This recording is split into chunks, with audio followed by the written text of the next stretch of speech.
Simple and tasty mutton curry చేసేద్దాము. కుక్కర్లో 4 table స్పూన్ల ఆయిల్ వేసేసుకొని బిర్యానీ స్పైసెస్ అన్నీ యాడ్ చేసుకుందాము. 2 మిర్చి మధ్యలో కట్ చేసేసుకొని 4-5 వెల్లుల్లి రెబ్బలు కచ్చపచ్చగా దంచేసుకొని ఫ్రై చేసుకుందాము. నేను 3 ఆనియన్స్ చిన్నగా కట్ చేసేసుకొని లైట్ బ్రౌన్ కలర్ వచ్చేంత వరకు వేయించుకుంటున్నాను. 1 tablespoon ginger garlic paste పచ్చి వాసన పోయేంత వరకు వేయించుకుందాము.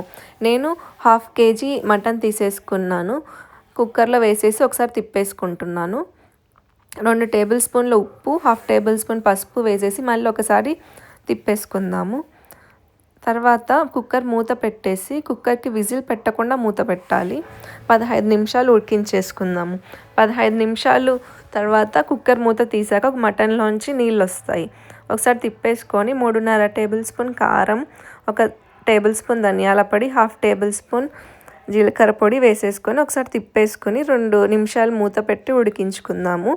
తర్వాత 1.5 గ్లాస్ వాటర్ పోసేసుకొని ఒకసారి మళ్ళీ తిప్పేసుకొని కొంచెం పుదీనా, 1 టేబుల్ స్పూన్ గరం మసాలా, కొంచెం కొత్తిమీర వేసేసుకొని మొత్తం తిప్పేసుకున్న తర్వాత 9 విజిల్స్ రావాలి.